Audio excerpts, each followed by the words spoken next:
a cargo del ingeniero Orlando Laura Barreto.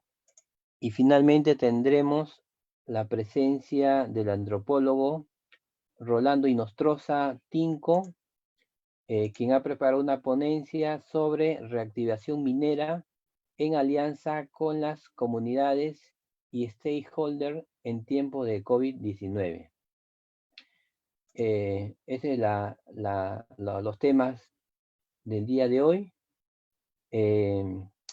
Cada uno va a tener 25 minutos aproximadamente, ¿no?, para su presentación, y seguido de las presentaciones de todos, ¿no?, y les pedimos que todos los ponentes se mantengan conectados.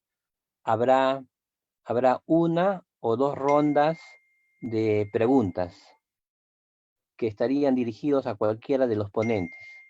Ya, en su momento ya daremos las pautas del caso para que levanten las manos y se les otorgará el permiso para que puedan hacer la consulta o la pregunta, ¿no?, directamente utilizando sus micrófonos. Les pido, por favor, que todos mantengan silenciados sus micrófonos. Se les otorgará dicha licencia, ¿no?, cuando sea el caso, ¿no? Y bueno, eso sería para, dar inicio. También vamos a comenzar entonces con la ponencia de la ingeniera Rocío Margarita Granados Gómez. Ella es ingeniera de Higiene y Seguridad Industrial, es egresada de la Universidad Nacional de Ingeniería, titulada y colegiada, y cuenta con 15 años de experiencia en el sector minero, ¿no?, habiendo ocupado cargos muy importantes, ¿no?, como supervisora y jefe o jefa del área de higiene y seguridad industrial, ¿no?, en varias entidades mineras como Yanacocha, Antamina y otras empresas consultoras, ¿no?, en el tema de higiene y seguridad industrial. También participa en auditorías OSHA, ¿no?, en auditorías para Sindermin y Sunafil, ¿no? Actualmente es consultora de la empresa ISEO EIRL y también del consorcio ISEO Team. Bueno, voy a darle las palabras, ¿no?, y los permisos respectivos para que la ingeniera Rocío Margarita Granados realice su presentación. Por favor, ingeniera, adelante para que usted tome la presentación. Adelante.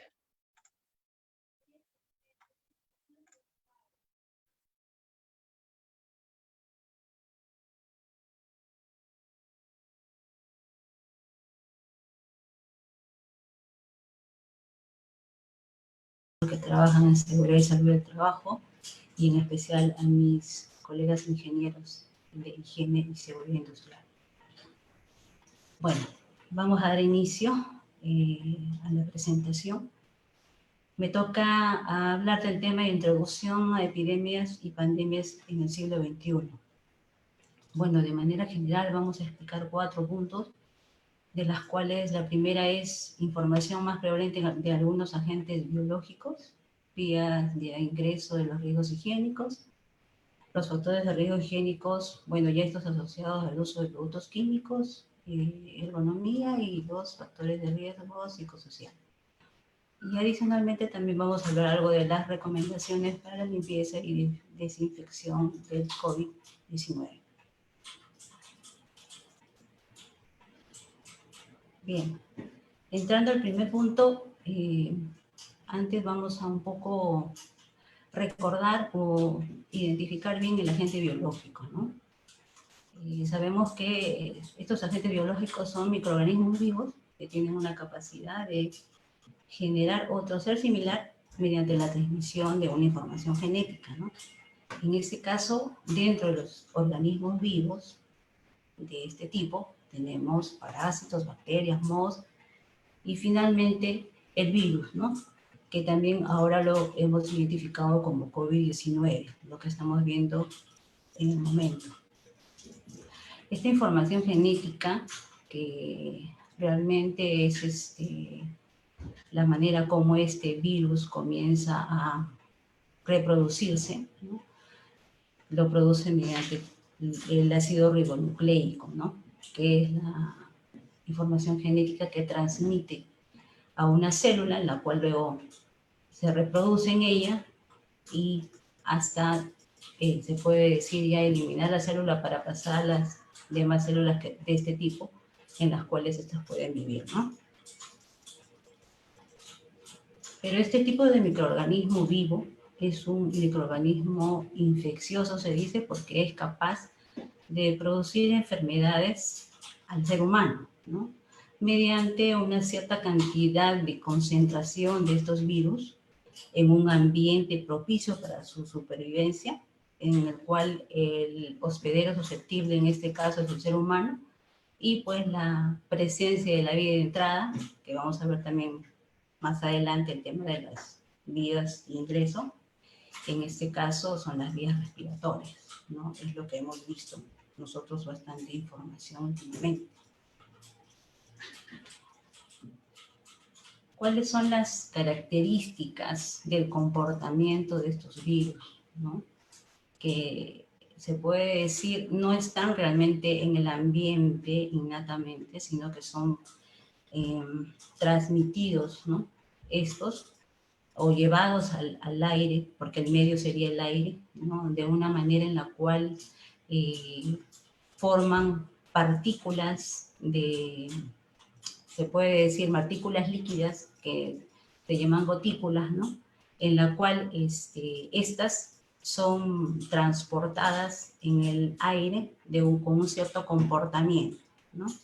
Pero este comportamiento, para poder entenderlo nosotros y poder también efectuar nuestros controles, es que tienen un comportamiento igual al que nosotros conocemos las partículas inertes o inorgánicas. Es lo que más hemos estado manejando en lo que es higiene industrial, el tema de este tipo de partículas, ¿no? Entonces su comportamiento como una partícula de polvo es muy similar a estos tipos de agentes biológicos, ¿no? Tienen las mismas características aerodinámicas, se dice, ¿no?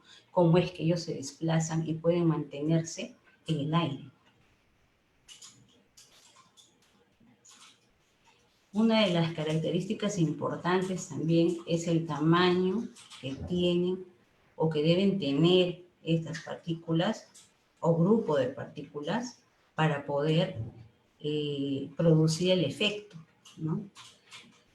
La Organización Mundial de la Salud te dice claramente que el tamaño no es de un solo virus, sino de una gotícula, la manera como se transmite, ¿no? O se propaga también el virus. Entonces, es una gotícula respiratoria que tiene entre 5 a 10 micras de diámetro, inclusive son superiores a estas también, lo dice, ¿no? ¿Esto qué quiere decir? Que dentro de este líquido, ¿no? Hay cantidad de núcleos de gotas, se puede decir que son más pequeñitas, ¿no? Que están contenidas en esta gotícula. Por lo tanto, se entiende que solo una cierta concentración de ese tamaño que hemos mencionado, que aproxima a ese tamaño y superior, puede realmente producir un efecto en la persona. Van a haber partículas mucho más pequeñas, que son menores a 5 micrómetros. Estas se llaman núcleo de gotas. Son las que van a realmente inclusive permanecer en el ambiente, como nosotros conocemos cuando tienen esos tamaños pequeños, ¿no? Pequeñísimos. Entonces nosotros en la imagen podemos ver, ¿no? El proceso cuando nosotros tosemos, ¿no? Bueno, en este caso se puede decir pues que si nosotros tosemos de la manera que se ve en la imagen, podemos ver que las gotículas son aquellas gotas de mayor dimensión, que podemos verlo inclusive en la imagen, se ven como más grandecitas, ¿no? Estas gotículas, precisamente por el tamaño que tienen, no van a tener un desplazamiento, según lo que menciona la Organización Mundial de la Salud, más de 1 metro, ¿no? Es por eso que el contagio a 1 metro de distancia de una persona infectada es de alto riesgo. ¿no? Es de alto riesgo. Pero podemos ver también como especie de partículas mucho más pequeñitas, ¿no? Que van a alcanzar distancias más grandes, ¿no? Hasta ahorita los investigadores no han podido determinar, o sea, comprobar, mejor dicho, que estos núcleos de gotas realmente puedan producir el efecto similar a de las gotículas, ¿no? O sea, se sabe mediante investigaciones que están haciendo en la actualidad, como ustedes saben, todo está en proceso de investigación. Esas gotículas pueden permanecer mucho más tiempos en el ambiente sin todavía sedimentarse, y va a depender mucho de la ventilación del ambiente donde se encuentren las condiciones, ¿no? Específicas que podrían crearse, ¿no? Para que realmente pueda producir algún efecto contagioso con las personas que se encuentran en este ambiente, ¿no? Bueno, las epidemias y pandemias en el siglo XXI, pues sabemos de manera general, y ahora se puede decir que ya lo conocemos todos por la información que nos ha estado llegando también de diferentes maneras, es que estos virus, se puede decir los más peligrosos o infecciosos que han aparecido, pues se han producido un efecto de persona a persona, ¿no? Pero previamente a ello, ¿no? Se han producido, pues se han originado en animales, ¿no? Ellos han contenido el virus, en algunos casos estos animales también han llegado a enfermar de manera crítica, hasta inclusive también morir, ¿no? Por el efecto de este virus, en algunos casos, ¿no? Y han sido transmitidos, pues, al ser humano, ¿no? Y una vez transmitido al ser humano es que estos se han transmitido a otros seres, pues, ¿no?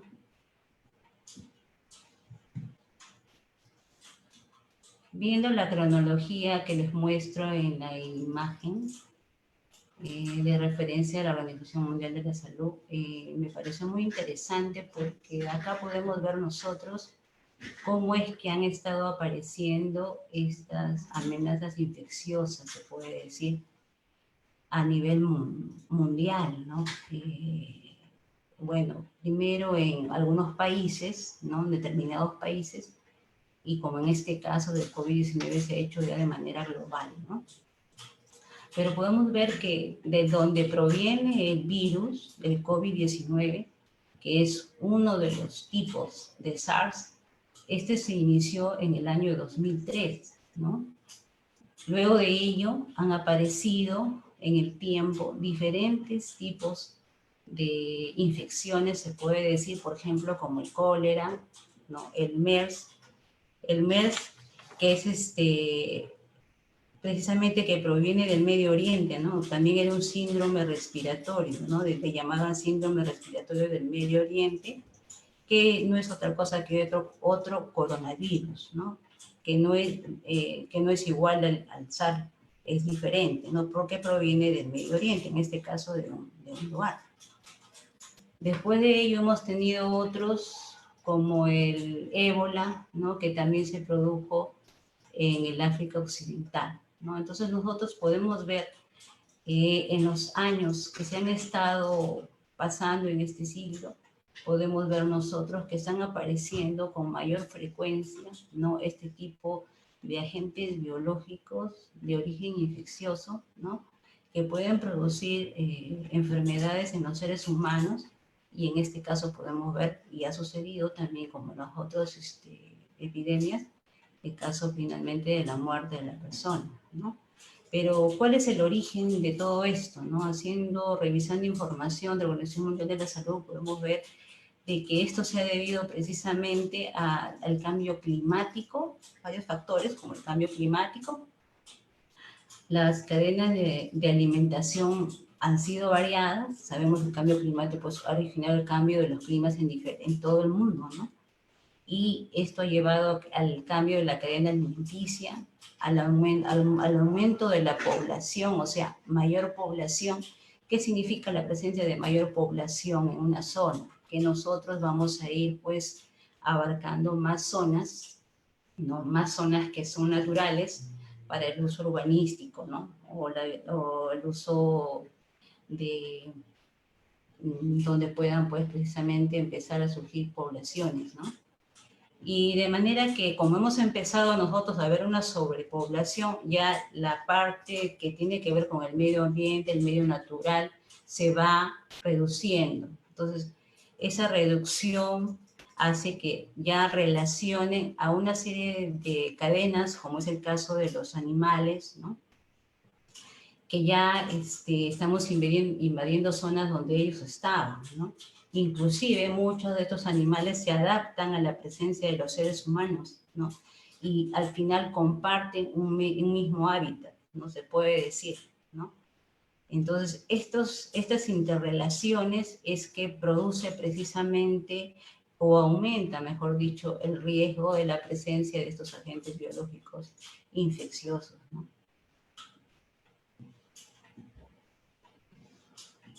Entonces, en este siglo que estamos nosotros revisando, nosotros vemos pues el resurgimiento de una serie de enfermedades, ¿no? O epidemias que sean enfermedades que finalmente han sido epidemias conocidas como el ébola, el cólera, como estuvimos hablando, y de los patógenos como es el SARS, la gripe H1, el MERS y el COVID-19.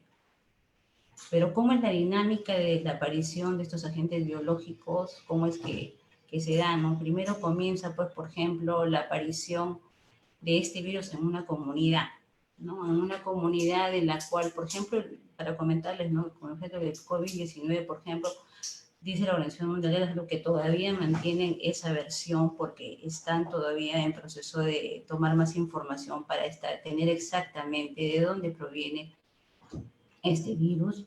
Es que este virus aparece en una comunidad determinada, ¿no? Como nosotros sabemos, ¿no? Pero es en esta comunidad se supone que, por ejemplo, fue transmitido mediante un murciélago hacia las plantas de esa zona, donde finalmente un animal, ¿no es cierto?, el animal pangolín que se llama, comió de estas plantas, ¿no? Y de manera que lo llevó a ¿cómo se llama? A asimilar ese agente vegetal, ¿no? Lo asimiló contaminado, se supone, con las heces del murciélago, y finalmente, como estos animales son consumidos en esa comunidad, ¿no?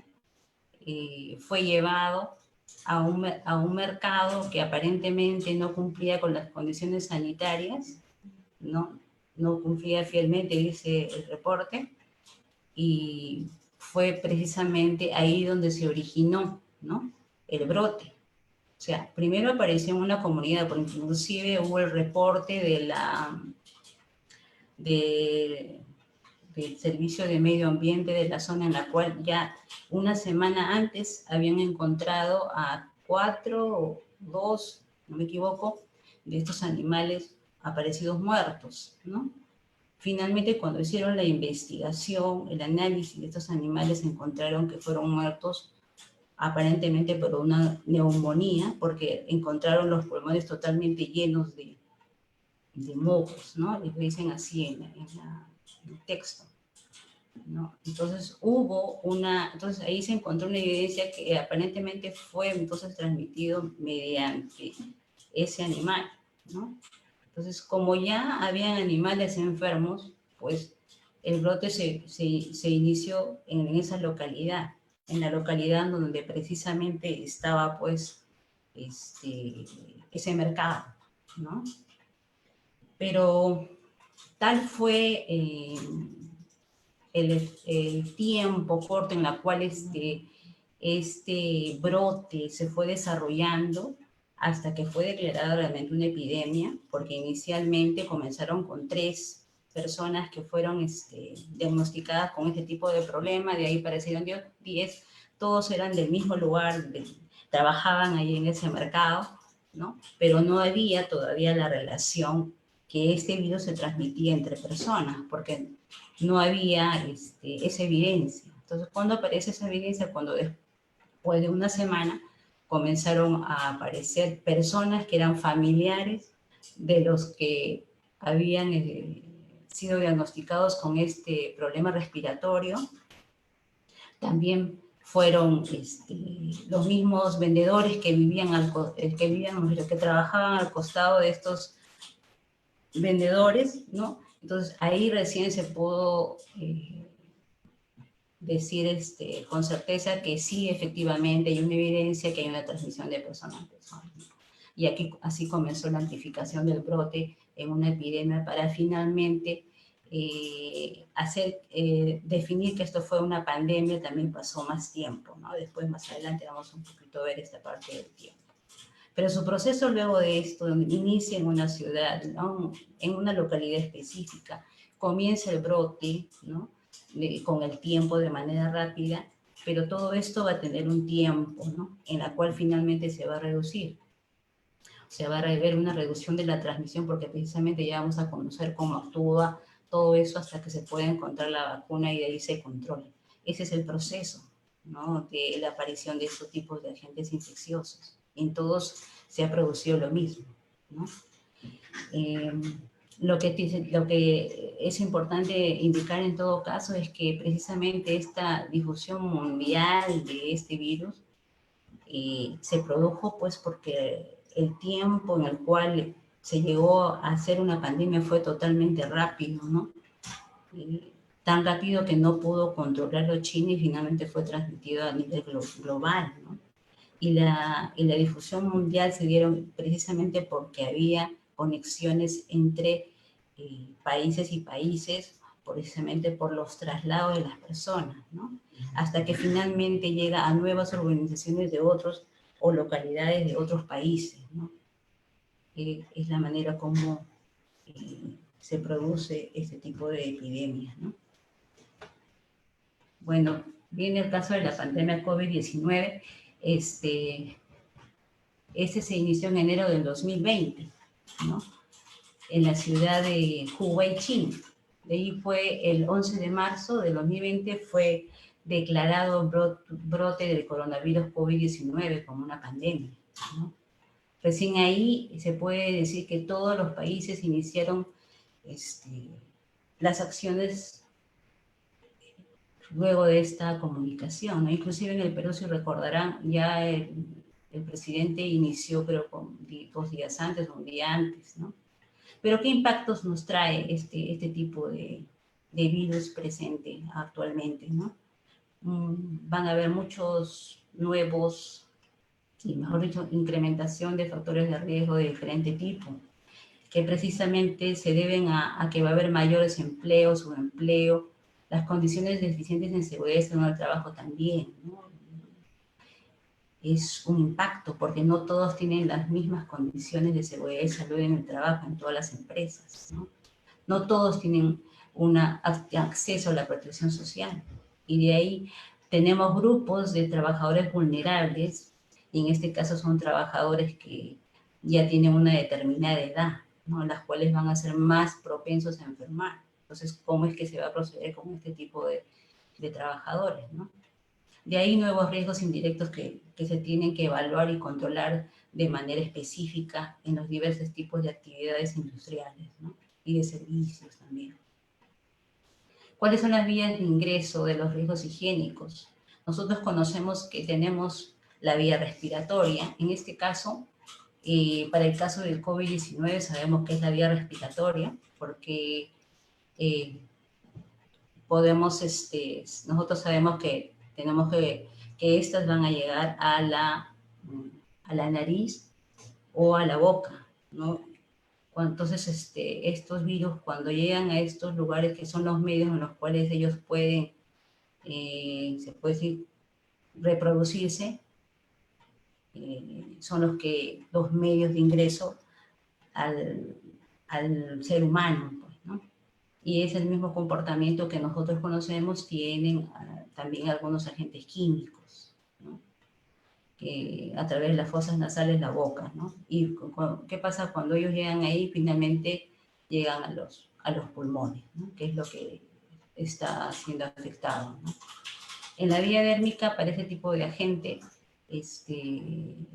también hay transmisiones, pero no de este tipo de virus, ¿no? O sea, para este COVID-19 la vía dérmica no es una media de transmisión, ¿no? Podrán estar sobre la piel, pero no van a poder, no tienen, el medio son las vías mucosas, ¿no? Entonces, no tienen el medio para poder reproducirse, quedan ahí, se puede decir, ¿no? De ahí tenemos la vía digestiva. Hay otros microorganismos que sí nosotros podemos ingerir y nos puede producir un efecto, ¿no? A nuestro organismo, inclusive una enfermedad, ¿no? Pero en el caso del COVID-19 no se produce, ¿no?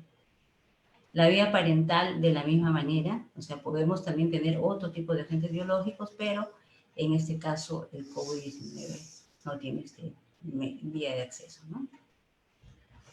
¿Cuáles son los factores de riesgos higiénicos, ergonómicos y psicosociales, ¿no? Que ahora se puede decir se tienen mayor atención, ¿no? Y es precisamente en el caso de los riesgos higiénicos, tenemos los agentes químicos, porque vamos a tener que manipular productos químicos, desinfectantes, ¿no? Y entre ellos, por ejemplo, está el hipoclorito de sodio, diluido, ¿no? Porque diluido es la lejía, ¿no? De ahí tenemos también el alcohol y también pueden aparecer otros desinfectantes, ¿no? Pero lo que tenemos que tener en cuenta es que tenemos que precisamente cuál es el desinfectante más adecuado dependiendo del uso que le queremos dar, ¿no? Van a haber variabilidades, ¿no? Que eso de repente se puede ver después, ¿no? Pero lo que hay que tener en cuenta es que el manejo del desinfectante más común debemos manejarlos y tener claro bien cómo es lo que vamos a hacer, cómo lo vamos a usar y lo vamos a manipular. Como consecuencia del COVID-19, entonces también tenemos factores de riesgo psicosocial, ¿no?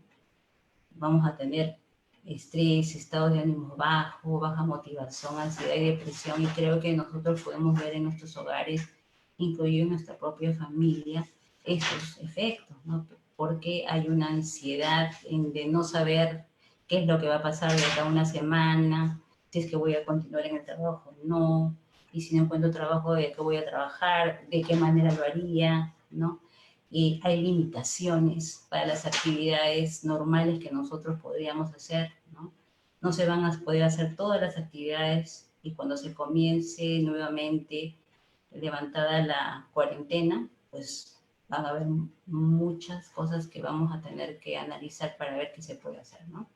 Pero a veces, dependiendo de las condiciones, se puede decir de estado mental que tengamos, estos estos factores de riesgo podrían conllevar a un efecto grave de salud mental, ¿no? Va a depender mucho de cada tipo de situación, ¿no? Que tenga cada trabajador, ¿no? Y en esto también hay que estar alertas porque hay muchas personas que tienen muchos temores, ¿no? Uno del propio beneficio de él, ¿no? Y de su familia y también pensando en los compañeros de trabajo. Por ejemplo, en el caso de, si me pongo a pensar en los trabajadores de minería, por ejemplo, ellos van a campamentos. Ahora digamos que estén en su ciudad, porque normalmente muchos trabajadores mineros no son de de la misma región, ¿no? A veces vienen de otros lugares. Entonces, señores que vienen de otros lugares van a ir a trabajar o van a ingresar a trabajar nuevamente. Pues lo primero que van a decir, pues es, prefiero quedarme allá nomás, ¿para qué voy a ir a mi casa si voy a contagiar a todo el mundo? Entonces, ¿qué va a suceder? A todo el mundo me refiero, si voy a contagiar a mi familia, que son mi preocupación, ¿no? Entonces ellos no van a querer regresar a su familia, van a querer quedarse allá hasta que pase esto para que ellos vean cierta seguridad y de ahí van de repente irían a su familia. Y si tienen un individuo, una persona vulnerable, de alta vulnerabilidad, con mayor razón, si de repente tiene a sus padres o tiene a hijos pequeños, esos temores se van a incrementar, ¿no? Viendo también qué podría producir estos factores de riesgo psicosocial, es el aislamiento propio, ¿no? De no estar en un lugar cerrado, sin salir, hacer lo mismo. Claro que sí ayuda porque no estás solo, ¿no? Pero imagínense las personas que quedaron solos antes de la cuarentena y ahorita están solos, ¿no? Entonces, el aislamiento para una persona que está sola es completamente diferente a una persona que está con su familia, ¿no? Que está con su familia y ya pues ve las maneras de distraerse, organizar las cosas dentro del hogar y donde se encuentre y lograr pues superar este tiempo. Es un poco complicado. Bueno, la falta de apoyo social, ¿por qué? Porque pues no tenemos esas personas que puedan ayudarnos para este tipo de casos, ¿no? También puede producir, por ejemplo, se puede decir, la implementación de protocolos de seguridad que se establecen, ¿no? Entonces, lo que sí es cierto, los protocolos de seguridad para un agente biológico tiene que ser bien riguroso, ¿no? Bien riguroso porque sabemos que la manera como se transmiten es completamente diferente a cualquier tipo de agente, ¿no? Es de alto riesgo, entonces tenemos que tener mucho detalle. Ustedes han visto del momento que sale, ingresa, se quita los guantes, se coloca el respirador, lo limpia, la manera como se saca el guante, la manera como se coloca el guante, se lo quita. Tantos protocolos así tan detallados que a veces al trabajador lo asusta, ¿no? Y ahora estoy colocándome el guante, ya terminé todo, me retiro, uy, me lo quité mal, ¡ah! Ya me contagié, ¿no? Entonces, esas cosas se crean en la cabeza, aunque nosotros no querramos, y crean ciertos temores, ansiedades en el trabajador. De repente estoy contaminado, se aísla y así una serie de cosas que suceden, ¿no? Luego, la dificultad para mantener actividades de autocuidado, y bueno, eso sabemos que cuando nosotros nos mantenemos en actividad, ¿no? No solamente horas de descanso, hábitos alimenticios, sino también hacer ejercicios. Si no podemos hacerlo porque mi casa es muy pequeña, con las justas, pues tengo habitaciones y la sala, ¿en donde voy a hacer los ejercicios? ¿No? En medio de la sala. Es un poco difícil, ¿no? O sea, no todos tienen las comodidades o los ambientes adecuados para eso y para, ahorita vamos a ver otras cosas más, ¿no? Como es el caso, por ejemplo, de los peligros ergonómicos. En el caso de los peligros ergonómicos, pues no tenemos el mobiliario adecuado, la silla adecuada, no tenemos la computadora adecuada porque una cosa es utilizar una laptop, otra cosa es utilizar una PC en la que puedes graduar a la altura de la pantalla, ¿no? El tiempo que voy a permanecer sentada para las personas que hacen trabajos en casa, el espacio que voy a necesitar para poder desarrollar mi trabajo, la iluminación, ¿no? Esas cosas existen o aparecen, mejor dicho, llevamos las necesidades laborales a la casa y en la casa no tenemos lo que necesitamos para poder hacer un buen trabajo y llevar adelante el trabajo de un día que son 8 horas, ¿no? Esas cosas también, ¿no? Y no solamente eso, a veces también los teletrabajos se pasan más de las 8 horas sin darse cuenta, ¿no? Porque están en la computadora. Bueno, algunas recomendaciones de limpieza y desinfección del COVID-19, porque lo primero, para cualquier agente biológico, hablaba con en algunas exposiciones, para lo que es agente biológico, lo más necesario, indispensable que debemos hacer es una limpieza y desinfección, ¿no? Parece muy sencillo, pero es lo que se tiene que hacer, ¿no? Si queremos lograr controlar este virus, tenemos que hacer una limpieza. ¿Una limpieza a qué se refiere? Yo puedo eliminar los gérmenes, ¿no? Pero no los voy a matar, ¿no? Van a estar ahí. Barreré todo, quedarán algunos por ahí metidos entre las rendijas, de huequitos, de las superficies, qué sé yo, pero no los mato, solamente los limpio. Entonces la limpieza no solamente es suficiente, también tiene que haber una desinfección mediante el uso de productos químicos, ¿no? Que sí matarían los gérmenes, dejarían a los gérmenes ahí muertos, pero no los quitan, ¿no? Eso es otra de las cosas que... ¿Pero qué se logra? Disminuir el riesgo de la propagación de estos virus, ¿no? O agentes biológicos. ¿Qué recomendaciones nosotros podemos tener generales, ¿no? Porque la verdad hay una serie de recomendaciones específicas que se podrían hacer dependiendo de que si es un sector sanitario, si es un sector textil, las diferentes condiciones, ¿no? Si tan solo si es una empresa pequeña de electromecánica, ¿no? Cuando son empresas pymes, ¿no? Y así una serie de cosas podríamos dar unas recomendaciones específicas. Acá solamente vamos a ver de manera general rápidamente qué podría, ¿no? Utilizar. En este caso, pues sabemos limpiar rutinariamente las superficies que se utilizan con mayor frecuencia, ¿no? Cuando vamos a hacer la limpieza y desinfección de áreas de ingreso, donde vamos a iniciar labores, se van a tener que hacer la limpieza y desinfección de todas las áreas, ¿no? De todas las áreas, ¿no? Y con mayor razón en lugares donde cuando se inició la cuarentena siguieron funcionando, ¿no? Pero usando pues limpiadores de uso doméstico o desinfectantes registrados. Se dice registrados pues porque tienen una cierta garantía, que están aprobados por la DIGESA, ¿no? Tienen aprobaciones sanitarias, ¿no? Porque también están vendiendo ya de manera informal en volúmenes de hipoclorito de sodio, pero sin marca, ¿no? Porque también hasta eso se ha reducido o se ha disminuido bastante su venta, ¿no? Entonces, una solución diluida de hipoclorito de sodio en agua se llama una lejía, y esta lejía debe tener por lo menos 1000 partes por millón de hipoclorito de sodio. La aplicación de esta solución tiene que tener por lo menos un minuto de acción, ¿no? Acción sobre la superficie que nosotros vamos a hacer para luego limpiar. Y durante la aplicación y después hay que hacer una ventilación, ¿no? Una ventilación porque ya sabemos, como es un agente químico, el hipoclorito se evapora y va al ambiente. Si es un ambiente cerrado se va a sentir muy fuerte. Yo creo que en el momento de la dilución, inclusive cuando queremos llegar a el porcentaje que necesitamos para matar los virus, es donde se produce este tipo de exposiciones, ¿no? De ahí importante asegurarnos la fecha de vencimiento del producto, inclusive que tenga, como digo, provengan de productos que están reconocidos, ¿no? La venta por una venta formal, no informal, ¿no?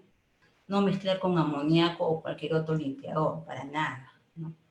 La preparación de esta lejía son 5 cucharadas de blanqueador por galón de agua o 4 cucharaditas de lejía por litro de agua, ¿no? Es lo que nosotros necesitamos. No necesitamos que esté el agua más de lejía que agua, ¿no? Han habido casos que han usado así de esa manera, y más lejía mejor, y finalmente terminaba la persona que usaba este producto irritando las vías respiratorias o irritando la piel, ¿no? También por el uso, ¿no? Sin protección que se da a veces. Uno de los artículos que nosotros tenemos que limpiar con mayor presión, y hablamos de cosas, objetos de mayor uso, y en este caso serían pues el uso de artículos electrónicos. Tenemos el uso de los teclados, de los mouse, de las laptops, de los cables, del celular, ¿no? Y así tenemos una serie de objetos electrónicos que utilizamos, ¿no? Entonces estos tienen que ser limpiados con alcohol. Si es que hubiera alcohol isopropílico sería mejor, pero si no, se puede hacer algo que tenga por lo menos el 70% de alcohol, ¿no? Para ese tipo de pantallas. Cuando vamos a nosotros limpiar, de preferencia, pues, realizarlo cuando el artículo no esté en carga, en proceso de carga, ¿no? Cuando no esté conectado la energía. Cuando se usan los desinfectantes, dijimos que tenían que usar equipos de protección personal, y siempre verifiquemos las recomendaciones del fabricante, ¿no? Nosotros conocemos que cada uno de los productos químicos tienen hojas de seguridad que nos ayudan a determinar qué equipos de protección personal podemos usar, pero también el uso lo podemos establecer mediante el tipo de actividad que vamos a realizar, ¿no? De repente el que va a dosificar o el que va a usar ya diluido, son diferentes los equipos de protección personal, ¿no? El papel debe colocarse y retirarse correctamente. Se refiere a que en este caso, en el momento de la colocación y el retiro es importante porque recuerden que cuando estamos usando los equipos de protección personal para el uso de los desinfectantes y durante la protección contra el virus, ¿no? Tenemos que tener en cuenta que esos elementos van a estar contaminados. Por lo tanto, el retiro es muy importante y donde lo colocamos luego del retiro inmediatamente también es importante. Entonces, también en esto también es importante el tema de la ventilación, ¿no? Durante la desinfección, pero va a depender también del área que se quiere desinfectar, ¿no?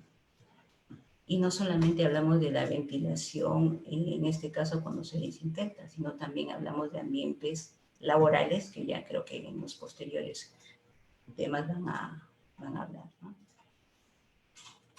En el caso de si tenemos, por ejemplo, para limpiar y desinfectar elementos textiles, ¿no? Como es el caso de ropa de cama, por ejemplo, hablemos en el ambiente de trabajo, hablemos en los campamentos, ¿no? Que yo sí sé que ellos pues utilizan todo un procedimiento para el lavado de todo este tipo de cosas, pero es importante mencionarlo, porque es importante para el control de estos virus, lavarlos con agua caliente, ¿no? A 90 grados centígrados y agregar también detergente, ¿no? Es importante que para todos estos tipos de limpieza, desinfección, eliminación de residuos, derivados de la limpieza y desinfección y de aquellos residuos peligrosos, ¿no? Que se hagan mediante un procedimiento ya establecido, ¿no? Que los trabajadores o todos sepan cómo es que se va a llevar a cabo esto. Y finalmente, en las áreas de certeza de caso sospechoso o confirmado, ¿no? Se deben solo utilizar cuando realmente ya se hizo la completa limpieza y desinfección establecida en los protocolos, ¿no? Es lo que nosotros debemos tener en cuenta. Bueno, eso sería todo con respecto a la parte introductoria respecto a la pandemia del COVID-19. Gracias.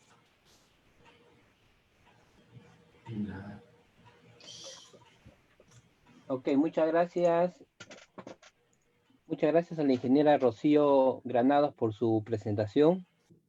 Bueno, a continuación vamos a ir a la segunda presentación de esta tarde, ¿no? Con el tema 2 del programa, que es sobre derechos y responsabilidades en materia de seguridad y salud en el trabajo, en el marco del COVID-19. Para ellos tenemos al ingeniero Miguel Ángel Castro Sánchez. El ingeniero Miguel Ángel Castro Sánchez es ingeniero de Higiene y Seguridad Industrial de la Universidad Nacional de Ingeniería, es titulado y también colegiado. También es egresado de la Maestría Internacional de Ergonomía Laboral de la Universidad Científica del Sur y cuenta con más de 8 años de experiencia profesional en seguridad y salud en el trabajo, a nivel de empresas industriales, de transporte, hidrocarburos y seguridad industrial. Actualmente también es coordinador de seguridad industrial en una empresa del sector metalurgia. Es auditor interno de ISO 14000, 45001, de la 9001, de la 14001, y es editor líder IRCA de la OSHA 18001, versión 2007, y miembro del Comité Técnico de Ergonomía de INACAL. También el ingeniero Miguel Castro, no menos importante, es miembro del Comité de Empleabilidad y Difusión de la especialidad de Ingeniería de Higiene y Seguridad Industrial del capítulo de Ingeniería Sanitaria y Ambiental, ¿no? de nuestro Consejo Departamental de Lima del Colegio de Ingenieros. Le doy la bienvenida a Miguel Ángel Castro y también le cedo los micrófonos, por favor. Adelante, Miguel.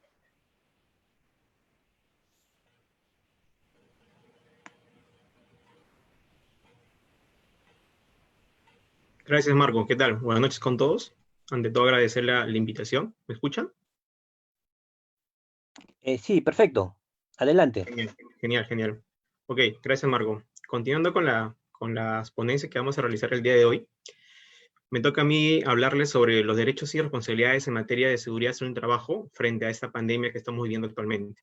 Ok, mi nombre es Miguel Castro, como bien indicado Marco. Acá les dejo un poco mis datos y vamos un poco con lo que vamos a presentar el día de hoy. ¿Cuál va a ser el contenido? El contenido que estamos teniendo el día de hoy vamos a presentar en un escenario actual, las responsabilidades de los empleadores, los derechos y responsabilidades de los trabajadores, cuál es la función particular que tenemos acá los especialistas de seguridad salud en el trabajo, cuál es la rol de la SUNAFIL en estos tiempos del COVID, y algunas reflexiones para un poco sensibilizar este esfuerzo que realizamos todos nosotros para tener ambientes seguros y saludables para los trabajadores. ¿Sí? Sin más que decir, me gustaría empezar con la siguiente figura, que es el escenario actual. Es una figura en la cual extraje de una revista de McKinsey, ¿sí? En la cual nos da una imagen de que hay una incertidumbre. Tenemos un barco en el cual estamos dentro de una tormenta y no sabemos a dónde nos vamos a dirigir, porque actualmente a nivel de Perú no llegamos al pico de la curva y no sabemos en qué momento la cuarentena va a culminar. Y a nivel mundial llevamos más de 3 millones de contagiados y necesitamos sumar esfuerzos, herramientas, para que esto pueda abordar a un buen puerto y con un ambiente seguro para los trabajadores. ¿Sí? Entonces, aquí un poco lo que muestra esta imagen es que los líderes de negocios están muy preocupados, demasiado preocupados porque están perdiendo mucho dinero, la economía a nivel mundial se está viendo afectada, ¿ok? Y tienen que estar preparados para los que se vienen, la siguiente era. Está de más comentarles de que el estilo de vida que vamos a tener, el estilo de trabajo, va a cambiar en su totalidad. Y hay que acostumbrarnos a ese nuevo ritmo de trabajo. ¿Sí? En Perú particularmente teníamos y tenemos mucha informalidad de por medio, y es lo que vemos. Hasta el momento, por más que pongamos cuarentena, la gente sigue saliendo a las calles, no respeta el distanciamiento, piensa que son inmunes, pero vemos que la curva sigue avanzando. Hoy, si no me equivoco, ya sobrepasamos los 30.000 contagiados, y eso nos pone en una situación bastante crítica, y el sistema de salud que tenemos actualmente ya va a colapsar, ¿no? Entonces, como una introducción, sí quisiera que se lleven el mensaje de que todo inicio tiene un fin, ¿sí? Pero ahorita la incertidumbre está abundando y hay que tener la capacidad de poder afrontar ello. Y nuestro rol como especialistas de seguridad es poder dar ese soporte a las empresas para que puedan continuar funcionando con normalidad, sobre todo aquellas empresas que ahorita están dando el soporte necesario para dar ingresos a las personas que están trabajando, aquellas empresas que dan servicios básicos, ¿no? Sin embargo, también consideremos de que las empresas que tienen que volver a trabajar de acá a un par de meses, tienen que también considerar qué protocolos hay que seguir para que esas operaciones vuelvan a retomarse con normalidad, sin dificultar o sin afectar la seguridad y salud de la persona o del trabajador, y también beneficiando en la continuidad del negocio. ¿Ok? Entonces, vamos a seguir. El siguiente punto, vamos a ir avanzando en qué consiste la responsabilidad del empleador. ¿Ok? Básicamente, vamos a empezar, y esto es un extracto de la OIT, en lo cual menciona, ¿no? Los empleadores tendrán la responsabilidad global de asegurarse de que se adopten todas las medidas de prevención y protección factibles para reducir al mínimo los riesgos profesionales. Entonces, aquí el empleador juega un papel muy importante. Si bien es cierto, muchas empresas han mandado a su personal a un trabajo remoto, ¿ok?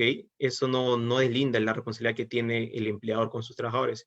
Y aquellas empresas que aún continúan con sus operaciones, porque son empresas que producen o tienen bienes de primera necesidad, tienen que adoptar medidas. ¿Sí? Entonces, esa pandemia nos ha llevado a poder afrontar esta situación bastante rápida, adaptarnos a este cambio, y lo que debemos tomar son medidas de prevención y protección para dichos trabajadores. En lo posible va a requerir mucho esfuerzo de muchas áreas, que ahora más adelante vamos a explicar un poco.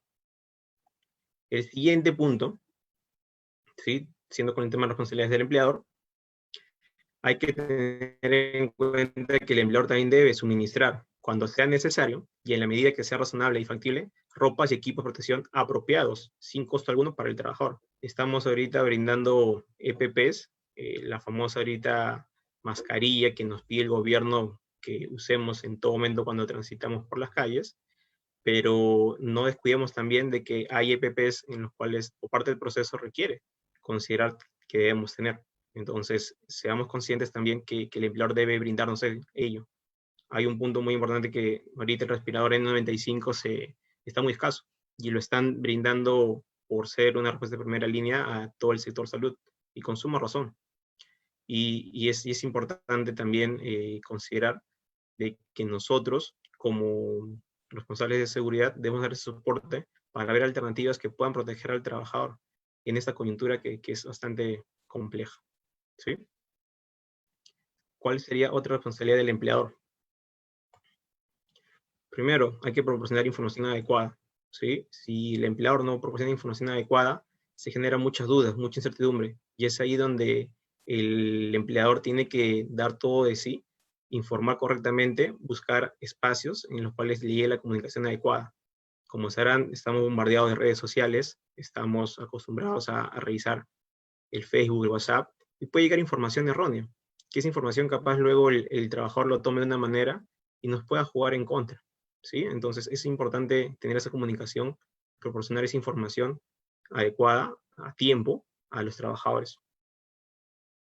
Hay que formarlos apropiadamente. En este ámbito de la pandemia, a nivel de seguridad de salud, hay que explicarles cuáles son los procedimientos de trabajo, qué protocolos hemos definido como compañía, qué medidas preventivas estamos tomando para evitar que ellos puedan sentirse preocupados para que puedan contagiarse.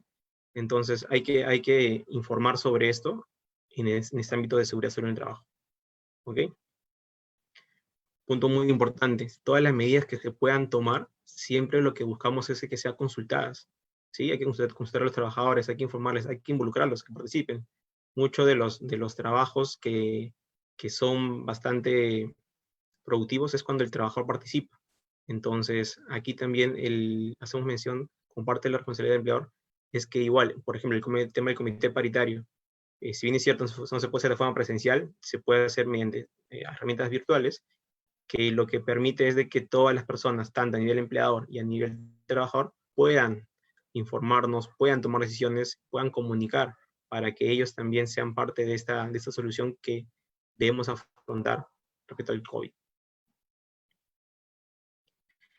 Hay que prever medidas para hacer frente a situaciones de urgencia. Esta situación en la que estamos es una crisis total, global, y debemos estar preparados y con las herramientas que nos permitan mitigar este daño que nos está ocasionando, ¿sí? Y finalmente, hay que notificar los casos de enfermedad profesional a la inspección del trabajo, ¿ok? Entonces, tengamos en cuenta esa información para que el trabajador pueda informar ello a tiempo, ¿ok? Y poder tener ese soporte del área de salud ocupacional o del doctor que podamos tener responsable de dicho área en la empresa, ¿no? Entonces, es importante que ellos se notifiquen. Si no comunican, no informan, entonces no podemos darles el soporte. Y ahorita, en esta coyuntura en la que estamos, es importante darle seguimiento, ¿sí? Si en caso de síntomas que pueden tener los trabajadores deben reportar inmediatamente, es por ello la importancia del protocolo. Si el protocolo se cumple, está informado, está comunicado a los trabajadores, va a ser muy importante su participación y su reporte inmediato para tomar las medidas adecuadas y no que se encadenen a un triste final, ¿sí? Derechos y responsabilidades de los trabajadores. Lo que tiene el trabajador es cooperar. Decíamos que debe participar, es cierto, tiene que cooperar, tanto en las obligaciones que tiene en materia de seguridad, que incumben al empleador, acatando medidas que tomen el empleador a nivel de seguridad, velando siempre dentro de los límites razonables. Incluso hay que evitar exponer a otras personas y utilizar siempre dispositivos de seguridad y equipos de protección que sean correctos de acuerdo a su ámbito laboral. ¿Ok? Aquí básicamente lo que tratamos de explicar es de que el trabajador juega un papel muy importante y en el cual hay que entender de que por más medidas que podamos tomar dentro de nuestro alcance como empresa, esta pandemia del COVID no necesariamente puede estar también en su día a día en la casa, puede salir al mercado y puede ser una fuente de contagios si es que no respeta el distanciamiento, si no usa su mascarilla. Entonces, hay que también informar a los trabajadores, hay que educarlos para que las medidas que tomamos dentro de la empresa también sean replicadas en su día a día, con su familia, con su entorno donde vive, porque si bien es cierto, tenemos mucho trabajo dentro de la empresa, ellos también deben ser conscientes de que la actividad que hacemos en beneficio de ellos, parte preventiva, también debe servirles en su día a día, ¿ok? Si no, todo el sistema que buscamos trabajar se puede derrumbar, ¿ok? Otro punto, todo trabajador deberá ser informado de manera conveniente y adecuada de los riesgos para su salud que entraña su trabajo. Esta pandemia del COVID, si bien es cierto, los medios visuales, los medios de televisión, radio, internet, ha difundido tanto esta pandemia, lo cual nos ha llevado a que estemos con mucha información.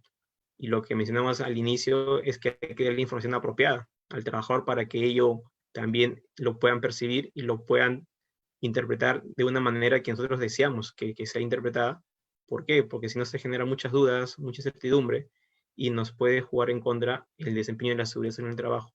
Y lo que hay que darle a los trabajadores es tranquilidad, ¿sí? Porque ellos deben sentirse seguros que venir a trabajar a una empresa que cumple con las medidas, que toma esas medidas adoptadas en materias de prevención, nos va a permitir trabajar de forma segura. Ellos tienen que estar sumamente tranquilos ante esa situación. ¿Ok? Entonces, pero sí es importante que debe ser informado. Las medidas de seguridad e higiene del trabajo no deberán implicar ninguna carga financiera.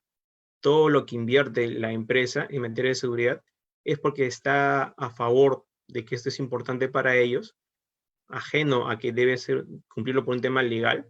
Entiendo que las empresas deben buscar siempre una cultura en la cual inviertan por seguridad, no por un tema de presión, sino por un tema de convicción. Están convencidos que la seguridad es una herramienta que les va a servir, es un sistema que les va a permitir trabajar en beneficio de los trabajadores y por ende va a asegurar una continuidad del negocio a largo tiempo, ¿no? Entonces, ya no es un tema de que la seguridad es un gasto, sino que la seguridad es una inversión. Y eso ahora, en esta coyuntura, muchos empresarios se están dando cuenta de esto, ¿sí? Otra obligación que tiene el trabajador es informar inmediatamente a su superior jerárquico de cualquier situación que pone en riesgo su vida, su situación, vida o salud, en el cual debe tomar las medidas adecuadas. Es el famoso me niego a trabajar en una situación de alto riesgo, ¿no? Entonces, acá el trabajador, si ve una situación en la cual, por ejemplo, en este tema de la pandemia, si hay un trabajador que está contagiado y sale positivo, se entiende que la empresa debe tomar medidas ante esa situación y debe parar la operación para que pueda tomar esas medidas y evitar de que ese trabajador se sienta inseguro y preocupado porque no lo vamos a trabajar bajo esa coyuntura, si justo su compañero de lado ha sido el que ha sido afectado. Entonces se adopta en algunos casos de que los trabajadores pasen por pruebas, ya sea rápidas o moleculares, para darles esa tranquilidad. Si bien es cierto, ahorita no contamos con muchas pruebas, tratamos de agilizar eso con un trabajo constante de recursos humanos, de bienestar, y el cual nos puede dar un soporte en esa situación, ¿sí? Entonces justo es lo que quisiera mostrarles, cuál es la función del especialista en esta coyuntura de seguridad en el trabajo. Es un poco el esquema que quisiera explicarles. Siempre ante una situación de esta naturaleza que estamos viviendo, se debe activar un comité de crisis. Un comité de crisis que está liderado por la gerencia general, los altos mandos, está el área de finanzas, ¿sí? Está planeamiento, está la parte de operaciones, recursos humanos como tal. Acá junto con seguridad van a jugar un papel muy importante, porque como está en vida la salud de la persona, ¿sí? Está expuesto a ello, ambas áreas son muy sinérgicas y deben trabajar muy de la mano, con bastante comunicación, con un don de liderazgo, porque acá se tienen que tomar decisiones que va a enrumbar el camino que va a llevar a que la persona sea beneficiada en pro de su salud o sea perjudicada, ¿sí? Entonces, dentro de este comité de crisis hay que tomar medidas preventivas frente al COVID, ¿ok? Se tomarán medidas preventivas para que las personas puedan, uno, estar tranquilas, puedan conocer el protocolo que hay que seguir, como el rediseño que vamos a tener en el puesto de trabajo, con tal de asegurar este distanciamiento, reubicarás vestuarios, si en caso merite, porque el aforo ha sido disminuido a esta coyuntura, el comedor también. Por ejemplo, una alternativa que están haciendo es también el tema de los buses. Actualmente las personas, normalmente veníamos con transporte público o particular, pero son fuentes de contagio.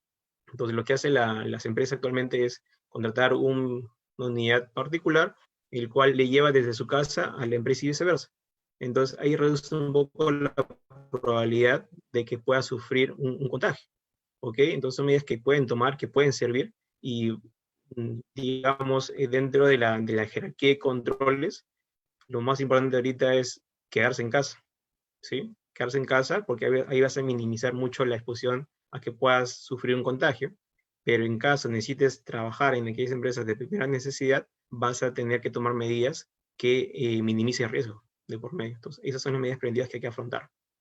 Gestión del personal. A las personas que están propensas, y salió una resolución ministerial que define un grupo de riesgo, personas diabéticas, hipertensas, obesas, tienen que salir del trabajo como tal y pasar a cuarentena, a un poco de disminuir el riesgo que puedan tener, porque esta enfermedad del COVID, sobre todo ese tipo de personas, los perjudica y el efecto es más rápido.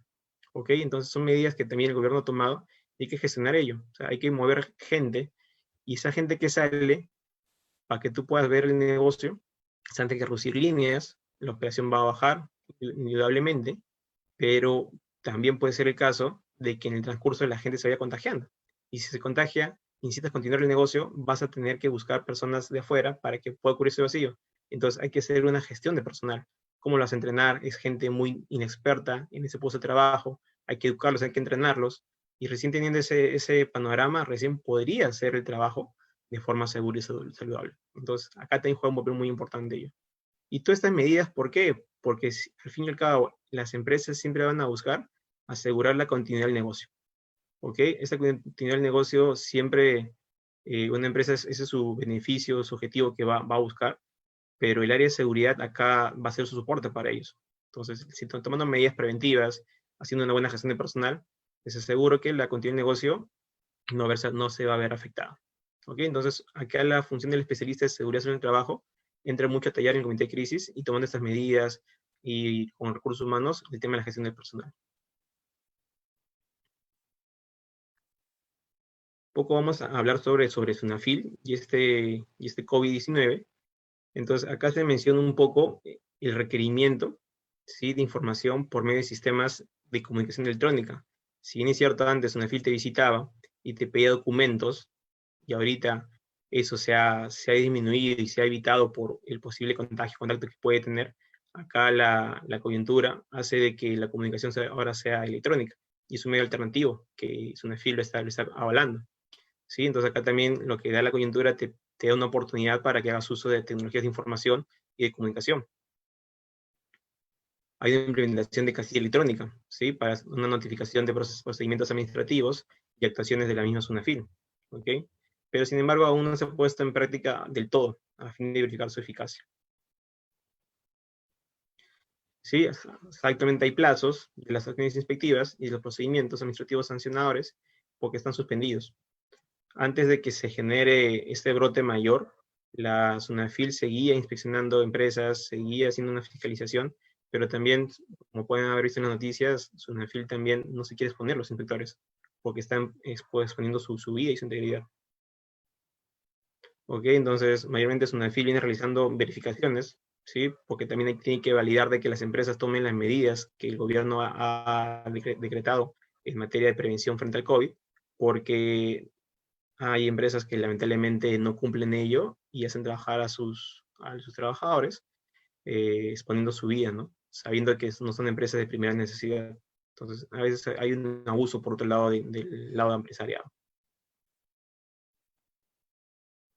Esto un poco, acá les muestro un resumen de qué documentos normalmente la SUNAFIL podría pedir en una situación de una inspección, ¿sí?, que podría darse.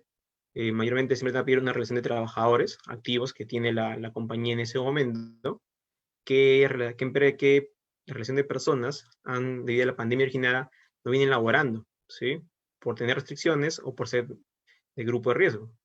Te va a pedir un reglamento interno de trabajo aprobado y esa constancia entrega a los trabajadores, un informe de la evidencia de las medidas que vienes implementando respecto al tema del trabajo remoto, ¿sí?, exhibir un programa de vigilancia ocupacional y de ajuste de aquellos trabajadores que resulten del grupo de riesgo frente al COVID.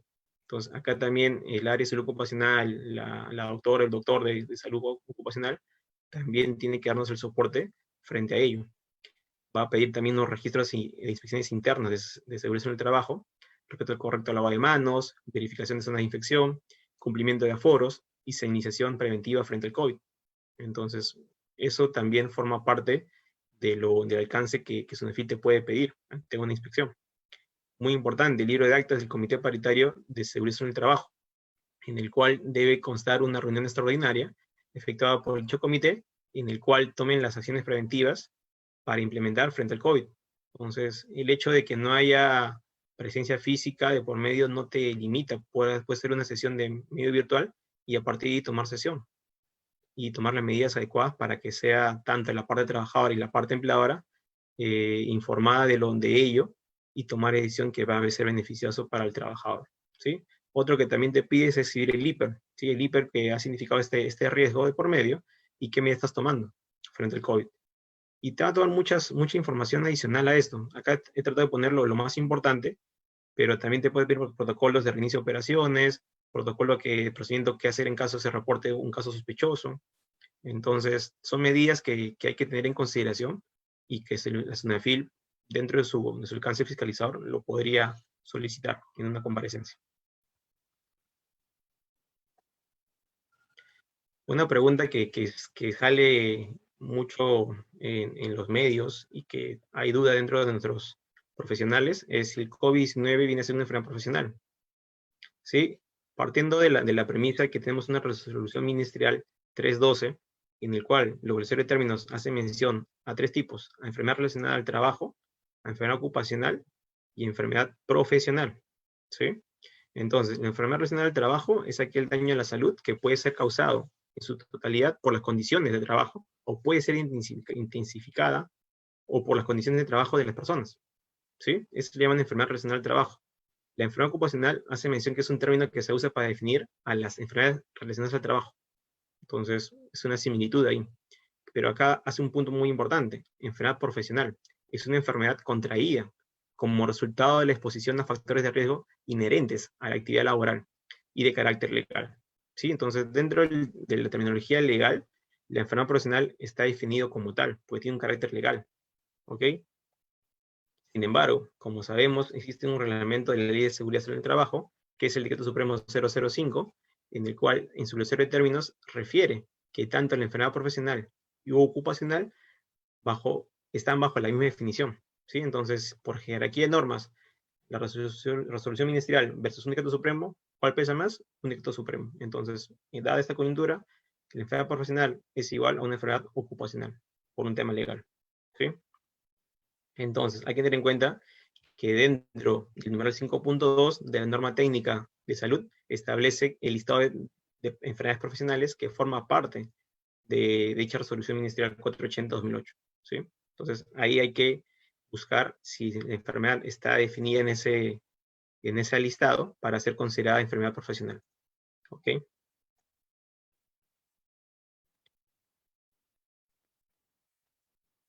Entonces, volviendo al tema de si es o no una enfermedad, teniendo esta introducción, hay que tener en cuenta que el trabajador, si manifiesta haber contraído la enfermedad del COVID, ¿sí? En su centro de labores, el empleador debe acreditar el cumplimiento del artículo 58. ¿Qué dice el artículo 58 de la Ley de Seguridad?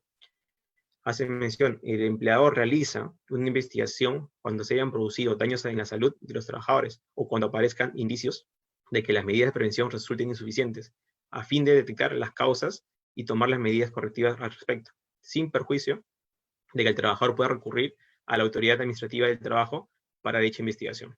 Entonces, aquí todo tema que puede dañar la salud debe ser investigado. Y es ahí donde tienes que encontrar la relación, si es que existe que el trabajador ha contraído esta enfermedad dentro de su ámbito de trabajo. Ahorita es bastante complejo, ¿sí? Como sabrán, la pandemia podría estar tanto en la calle, en un mercado, en su misma casa, o en el mismo trabajo, centro laboral. Si es que una persona ha llevado así un foco, ha sido un medio de transporte del virus y lo ha llevado a la empresa. Entonces, es aquí donde debemos tener en cuenta que hay que investigar, ¿sí? Y esa investigación debe ser un equipo multifuncional que participe mucho el médico ocupacional, por la especialidad que tiene, nos puede dar un alcance, ¿sí? Entonces, hay que tener en cuenta mucho ello, ¿no? Hay una consideración que hay que tener respecto al reglamento general de inspección de trabajo, de la ley, en el cual podría catalogarnos si en caso se identifica o se concluye de que el trabajador ha contraído la enfermedad, puede haber una sanción que sea grave, una infracción muy grave. Entonces, es aquí donde hago mención a esos posibles puntos que en una tipificación, tanto el artículo 27.2 como el artículo 28.2. ¿Sí? Entonces, tenemos en cuenta que acá lo que buscamos es investigar si es que la enfermedad del COVID ha sido ocasionada en el centro laboral, para poder considerarla como una enfermedad relacionada al trabajo, si es que tu puesto de trabajo no te expone directamente a este virus, ¿no? Si en caso fuese el centro de salud, los doctores, los enfermeros, ellos sí serían una enfermedad ocupacional, porque ellos trabajan con esta situación en el día a día, ¿no? En cambio, una empresa, digamos, manufacturera, que no tiene nada que ver con este virus, que sí que puede ser que ha afectado a un trabajador, ha contagiado a sus compañeros, puede ser catalogada como una enfermedad relacionada al trabajo. Pero, como les digo, previa investigación de por medio, y eso hay que sustentarlo. Pues, yo un poco yendo a las reflexiones, sí me gustaría mostrarles esto, ¿no? Esta imagen ha sido de la semana sábado, domingo, en Piura, en el cual lamentablemente aún la gente no sabemos por qué no entiende en qué situación nos encontramos y qué tan crítica es, porque ellos prefieren hacer cola y sin respetar la distancia para un beneficio propio, ¿no? O sea, la cerveza, consumir. Entonces, esta caricatura lo que muestra un poco es, oye, salgo a la calle, estoy cerca de la muerte, que puede llevarme en cualquier momento. Y siendo Piura una de las ciudades a nivel de Perú que tiene alta tasa de contagiados. ¿Sí? Entonces, lamentablemente hay que poco reflexionar sobre esta situación. Si bien es cierto, la economía está bastante complicada, todos debemos aportar, todos debemos poner este granito de arena, pero a veces nosotros queremos hacer ello, pero otras personas no lo entienden. Entonces, es un papel muy en contra de esto. Sin embargo, también tengamos en cuenta que no todo ha sido algo en contra, sino hay algo también beneficioso de esto. Esta gráfico les muestra un poco cómo ha sido la evolución de la calidad del aire en Lima durante este aislamiento por COVID. Entonces, se dan cuenta, desde el primer día de aislamiento que hemos estado en 35 microgramos por metro cúbico, hemos estado bajando en su totalidad, desde el mes de marzo hasta el mes de abril. Entonces, nos damos cuenta de que ahorita el nivel de calidad de aire que tenemos es mucho mejor. Y eso ahí conllevado de que la flora y fauna tome su posición en este mundo y tengamos, por ejemplo, los delfines en la Costa Verde, tenemos animales que pasean por las ciudades a nivel mundial. Entonces, creo de que el mundo es la naturaleza es tan sabia de que tiene que venir un virus para hacernos reflexionar de que nosotros somos los que debemos mantenernos en casa y cuidar y valorar el ambiente donde vivimos, este mundo donde vivimos, y no dañarlo más.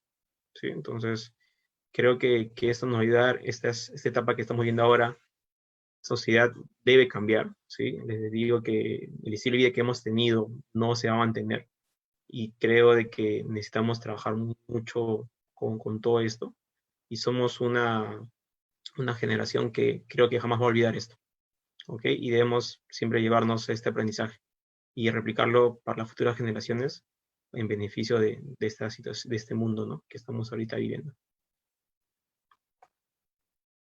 Por mi lado sería todo. No sé si tienen alguna duda, consulta. Ahí les dejo mis datos. Y cualquier consulta estoy dispuesto a ser atendida.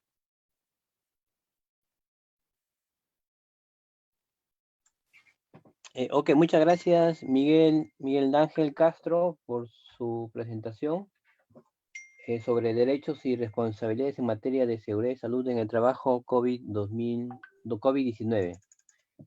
Nuestra tercera presentación está a cargo del ingeniero Hermes Gilmer Cano Arratea, y el tema de su ponencia es sobre protección de los trabajadores contra el riesgo de contagio durante el brote del COVID-19.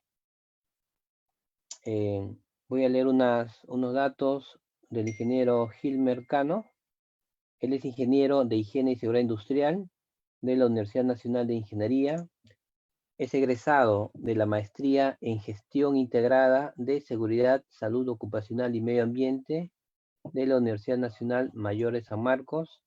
Actualmente es jefe de Seguridad y Salud en el Trabajo en IGEAS Consultores Sociedad Anónima Cerrada, con 8 años de experiencia en el desarrollo de programas de gestión de higiene ocupacional y seguridad industrial, identificación, evaluación y control de riesgos en higiene industrial y ergonomía en rubros de la minería, construcción, hidrocarburos, entre otros.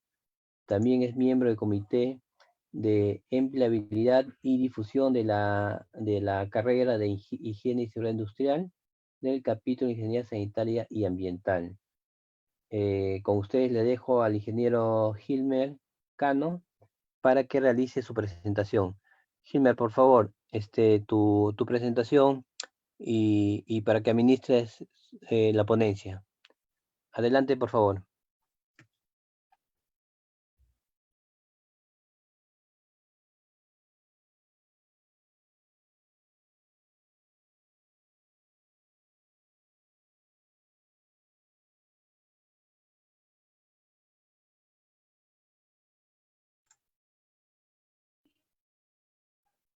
Gilmer, no sé si puedes controlar la presentación. Adelante.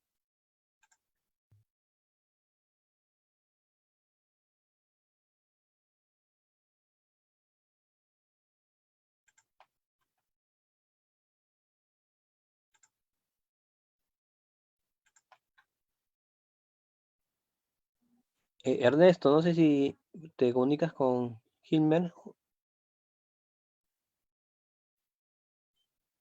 Sí, Marco, un minuto. Ok.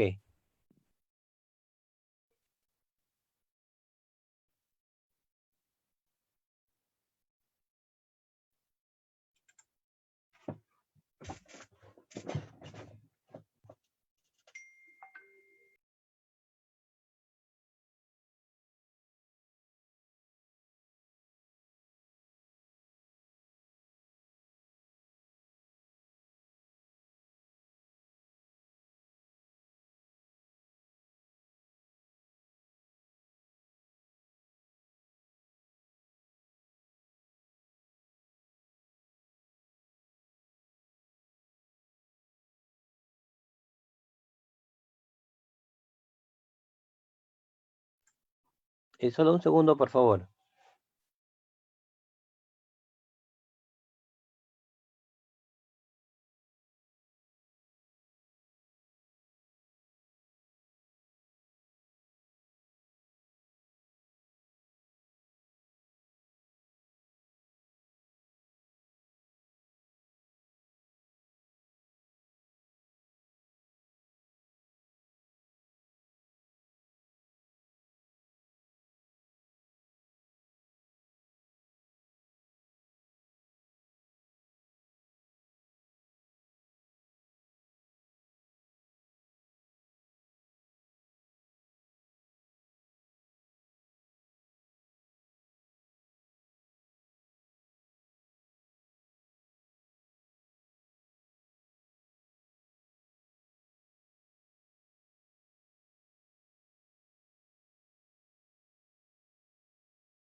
Gilmer, no sé si me escuchas.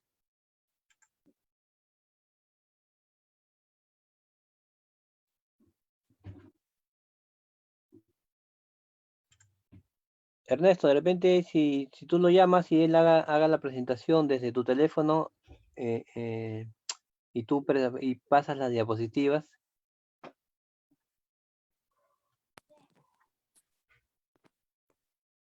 Ya perfecto, Marco. Tenía un problema con el audio, pero si sigue vamos a hacer eso, lo que mencionas. Ok, ok.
Marco, menciona que ahora ya va a solucionar el tema del audio y ya va a comenzar con la exposición.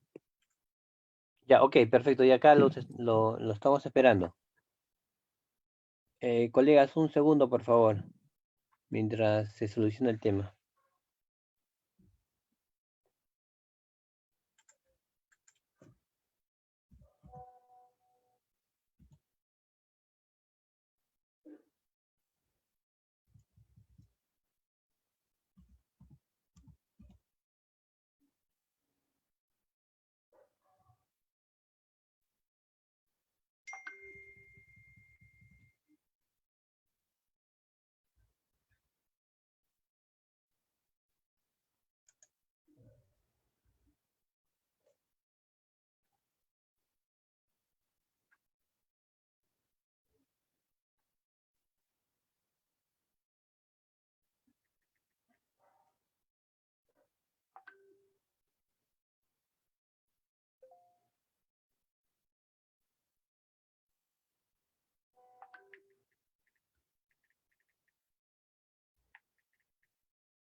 Ahí está.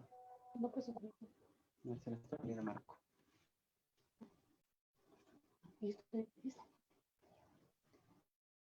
Okay. ¿Aló, aló? Hola, Marco. Sí. Hola, Marco. Buenas noches. Hola, Gilmer. Por favor, no sé si puedes controlar la pantalla. Hay un icono de compartir pantalla. Sí, perfecto, perfecto. El audio era el problema. Sí. Ok, excelente. Un momento.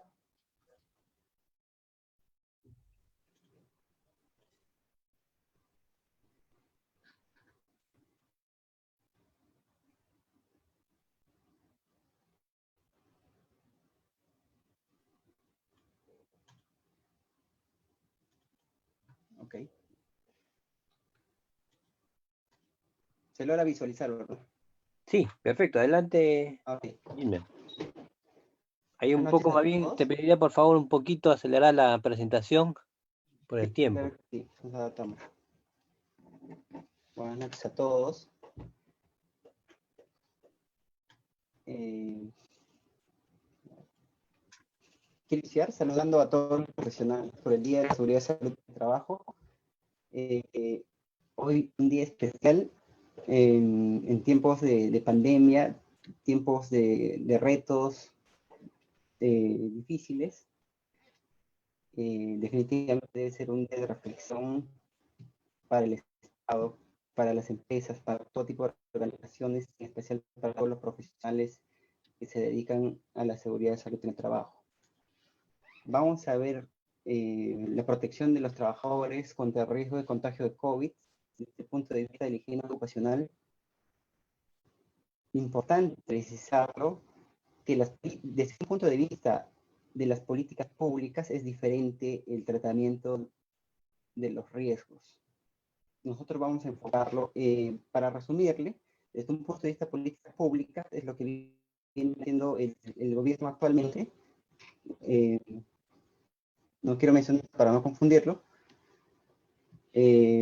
Nosotros vamos a centrarnos desde un punto de vista de higiene ocupacional. Ok, acá tenemos el resumen. Los trabajadores de respuesta a emergencia son todos aquellos trabajadores contemplados en el decreto supremo 044 de la PCM y su ampliación. No están conformados trabajadores sanitarios, de laboratorio, personal funerario, trabajadores de transporte de emergencia, los que trabajan en la recolección de residuos sólidos, otros de primera línea, como son los agentes policiales, personal de protección civil, personal militar, los bomberos. Asimismo, los trabajadores de los servicios esenciales son aquellas personas Gilmer, que... perdón, disculpa que te interrumpa. No sé si Sí, puedes maximizar tu pantalla a modo de presentación. ok. Ya, sí, perdón, disculpa. Adelante. Ahora sí, Sí, sí, ok. excelente. Adelante. Comentaba los trabajadores de los servicios esenciales, ¿no? Que están conformados, como todos sabemos, por las tiendas, supermercados, bancos, etcétera, todos aquellos conformados dentro del decreto supremo 044 y las actualizaciones, los trabajadores que realizan tareas en espacios limitados con alta concentración de personal, como pueden ser la fábrica de alimentos, los call centers, ¿no? Y otros. Ahora, categoría de riesgo de exposición al COVID-19, trabajadores de salud principalmente, es una fuente del Centro de Prevención y Control de Enfermedades, la CDC. La identificación y la evaluación del riesgo no tienen que soslayar la ley de seguridad en el trabajo y sus reglamentos, ¿no? Respecto a la identificación de peligros y evaluación de riesgos, sabemos que el decreto supremo 020 del 2020 es una actualización, es decir, se deben realizar por áreas, por puestos, enfocándose un poco más en la identificación de peligros higiénicos. Sabemos que se toma en cuenta la concentración de la gente, pero en el tema del COVID, ese dato no se tiene, entonces es bien práctico este cuadro que estamos mostrando. Es decir, se considera trabajadores de riesgo alto, los profesionales que hayan tenido contacto con pacientes COVID y los pacientes no llevaban máscara facial, es decir, la boca, los profesionales han estado expuestos al COVID. Es riesgo medio cuando los profesionales estuvieron en contacto con los pacientes COVID, pero los pacientes llevaban una máscara facial y la nariz y la boca estuvieron puestos, es decir, el personal sanitario estuvieron expuestos al virus. Y se considera riesgo bajo si es que los profesionales de la salud en general, ¿no? Los de primera línea tuvieron interacciones breves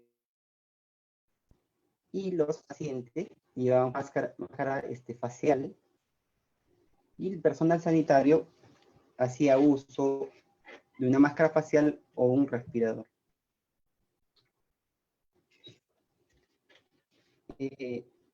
Esto difiere en políticas públicas, jerarquía de controles.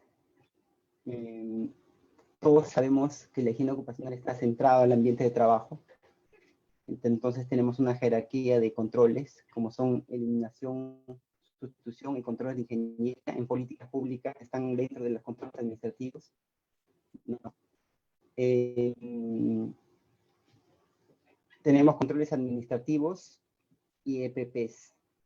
Como sabemos, la pandemia es un suceso inesperado para el cual muchos gobiernos no están preparados, los centros de salud colapsan en el mundo.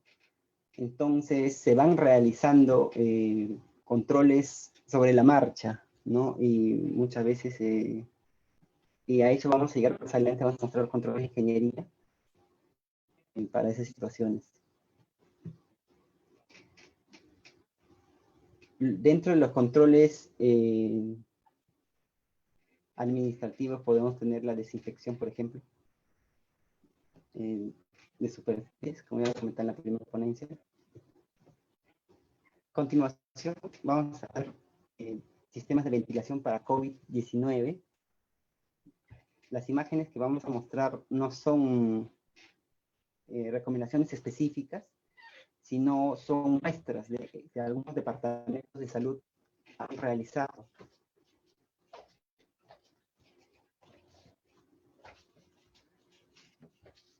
A ver, entonces vamos a ir mostrando algunas imágenes de algunos departamentos de salud. ¿Ya? Eso quiere decir, como se abarca sobre la marcha, es cuando las condiciones ideales no están disponibles.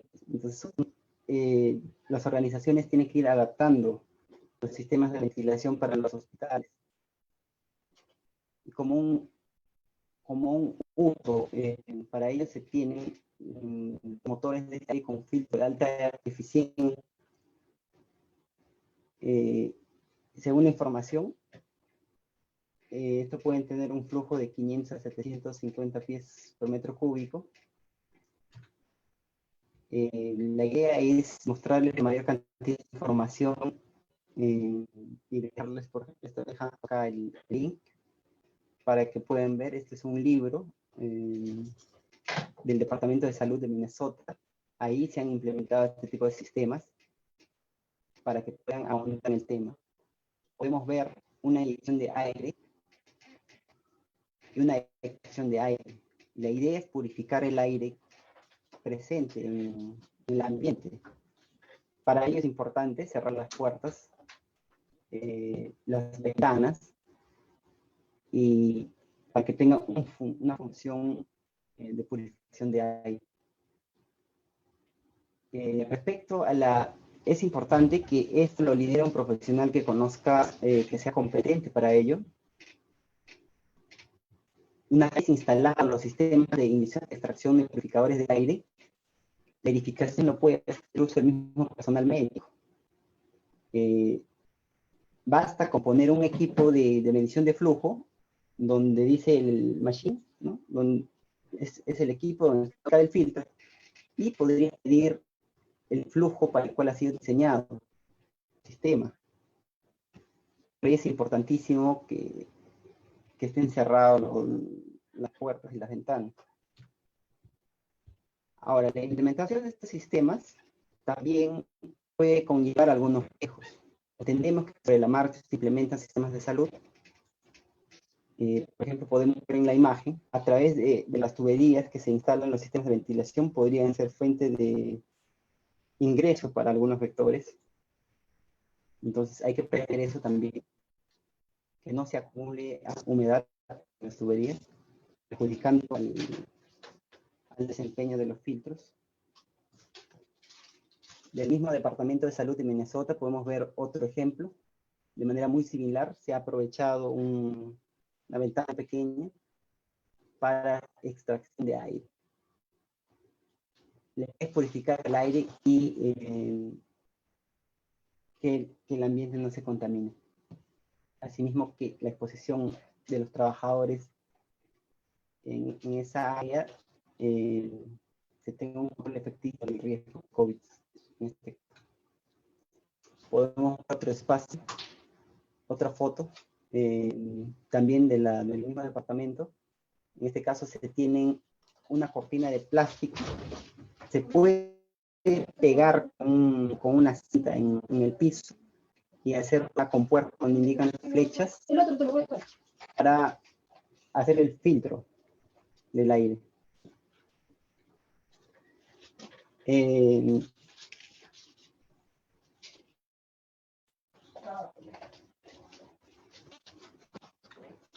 Acá tenemos otra foto del Departamento de Salud de Oklahoma. En este caso se han instalado los filtros de alta eficiencia en la parte delantera de la cama, en la cabecera de la cama, ¿no? Entonces el paciente genera partículas y aerosol, ya no contamine al personal médico. Ok. Marco, una consulta. ¿Se escucha bien el audio? ¿Aló? Sí, sí se escucha, pero hay otro sonido que se está filtrando. No sé si el tuyo o alguien que tenga el micrófono abierto. Ah, ok. A ver, no sé si puedo verificar. Voy a cambiarme de audio un momento, por favor. Oh,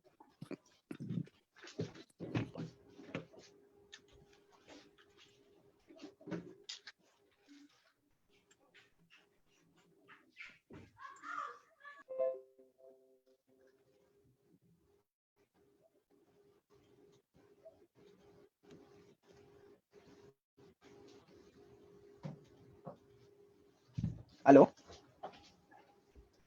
Hola, Marco, ¿me puedes verificar Sí, si se adelante, escucha ¿te escucha bien? Sí, mejor? sí. Ah, ok. Estamos mostrando una foto del tratamiento de Minnesota, de Oklahoma. En la parte de la cabeza del paciente se ha colocado un filtro de alta eficiencia. Entonces, la idea es que si los aerosoles que se generen o las gotículas que se generen del COVID sean absorbidos por el filtro, disminuyendo el riesgo del personal médico. Otra foto similar tenemos en el caso de la frente de la CDC, era muy similar. Asimismo, si bien es cierto, en tiempos de pandemia los centros médicos se realizan o se elaboran sobre la marcha, es importante tener en cuenta algunos criterios mínimos.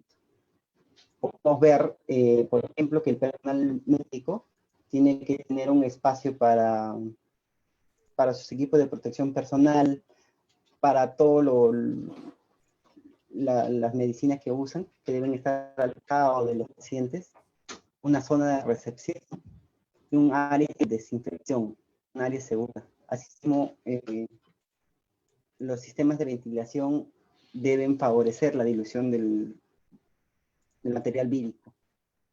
Acá podemos ver otra foto, también es del Departamento de Salud de Minnesota. Es decir, los sistemas de ventilación van a jugar un rol muy importante en la dilución del material vírico.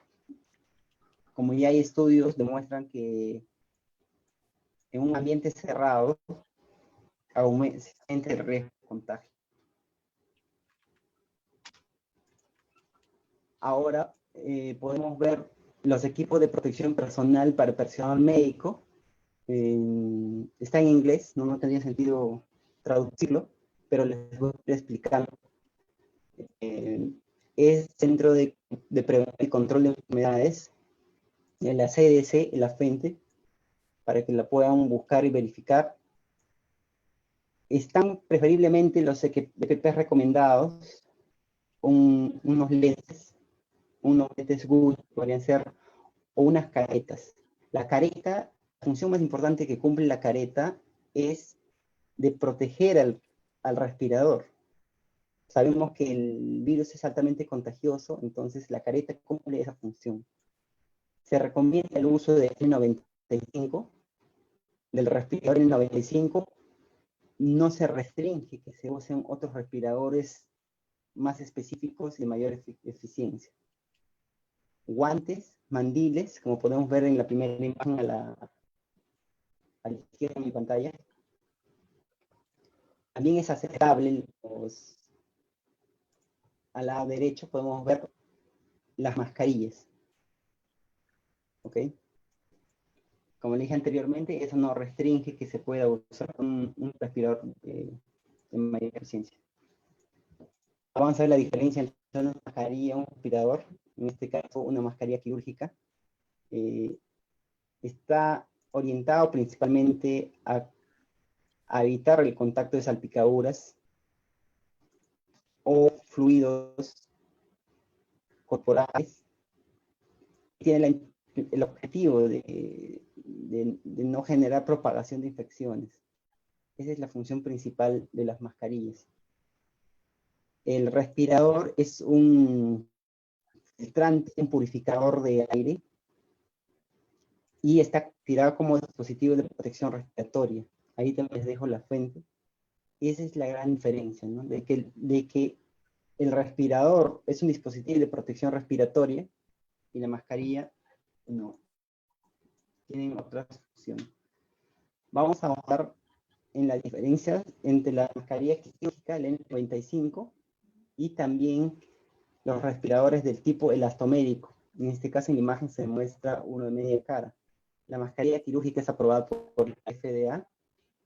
La N95, como todos sabemos, los protocolos descritos realiza la OSHA en el caso de América, y la NIOSH es la entidad certificadora y autorizada por la OSHA.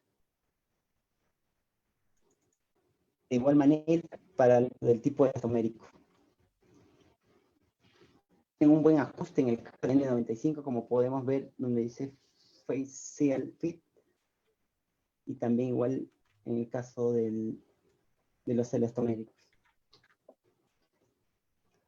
Más adelante vamos a ver que dentro de los dispositivos de protección respiratoria, en la primera línea vemos el test de kit, ¿no? Necesitamos hacer unas pruebas, y para eso se necesita un kit de prueba. En el caso de mascarilla quirúrgica no es necesario. En el caso del respirador N95 sí, y el elastomérico también. En el caso del reuso, la mascarilla quirúrgica no se reusa. En el caso del N95 no era recomendado hasta ahora, pero a raíz de que muchos centros de salud de todos los países han colapsado y ha habido un desabastecimiento de los equipos de la protección respiratoria, se ha visto necesidad de reusarlos. Eso lo vamos a tocar más adelante. Y el tipo de los médicos sí sabemos que se reusan. En el tema de filtración, ya hemos dicho que las mascarillas quirúrgicas filtran gotículas, principalmente. En el caso del N95 filtran partículas pequeñas. Existen tipos de N95, también lo verá al final. Y en el caso de los elastoméricos, también usan diversos filtros o cartuchos, dependiendo del requerimiento. Como habíamos dicho anteriormente, una alternativa muy buena es el N95. Son los respiradores de tipo elastomérico. Incluso se puede colocar un filtro de mayor protección, como los T100 u otros. A continuación, les voy a dejar de los estándares de protección respiratoria de la OMS. para que lo puedan revisar a detalle. El mismo ha sido incluido en un comunicado del comité que ya hemos realizado anteriormente, que se le puede hacer llegar, donde están detallados los equipos de protección personal para el personal médico, perdón, los equipos de protección personal. Importante acotar que existe una jerarquía de controles, como hemos visto anteriormente, pero generalmente en el tema de la pandemia se empieza por los EPPs, y no por ello es menos importante, pero sí precisar que debe ser liderado por un profesional que conoce la gestión de los equipos de protección respiratoria y que deben estar bajo un programa de protección respiratoria que cumpla con los requisitos de la OSHA, en este caso la 29 CFR 1910-174. ¿Qué nos dice el estándar? Que primeramente debe haber un examen médico, es decir, el médico debe autorizar el uso de los respiradores.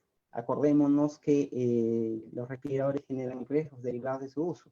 Es decir, una persona que, por ejemplo, que tiene problemas respiratorios o problemas cardíacos, no lo puede usar. Por eso es importante, el programa de protección respiratoria incluye un checklist médico previo a la autorización de uso. Otra cuestión importante es el estándar de uso. Se ha incidido bastante en el comunicado con eso. Es que no se le puede dar a todos los trabajadores un mismo tipo de dispositivo, sino que va a depender de la frecuencia de exposición al riesgo que están expuestos. Entonces tiene que haber un estándar de protección respiratoria. Y debe también incluirse la prueba de ajuste. Dentro de las pruebas de ajuste tenemos, se puede realizar a través del kit de prueba, ¿no? O las pruebas de ajuste en campo, que son de presión negativa y presión positiva. También el programa debe incluir capacitación, sensibilización y supervisión de buen uso. A continuación vamos a ver respiradores similares al N95 aprobado por el NIOSH. Tenemos un gran reto, en todo caso existe una gran oportunidad porque los estándares están dispersos, ¿no? Entonces es necesario conocer las equivalencias. De manera resumida, podemos mencionar 3 grupos. Los regulados por la NIOSH, que son para América. Como sabemos, la NIOSH tiene su sede en Estados Unidos, y son los que certifican a los respiradores, los filtros. En Europa es diferente. Tenemos otro estándar, a diferencia de la NIOSH. En Europa el estándar para el equipo de protección respiratoria es específico, es decir, cada respirador o cada filtro tiene su ficha técnica, tiene un alcance y tiene una especificación, ¿no? Podemos ver, por ejemplo, en Europa dice el FFP3, el FFP2 son específicos para la gente, para un tamaño de partículas. En cambio, tenemos aprobados por la NIOSH, son los N95, que también tienen su serie, que son de la serie N, por ejemplo, que no son resistentes a la aceite, de la serie R, que son medianamente resistentes, de la serie P, que son altamente resistentes al aceite. Y dentro de la serie N, R y P también tenemos niveles de eficiencia. Para los 3 casos tenemos una eficiencia de 95%, 99% y 100%. ¿Ok?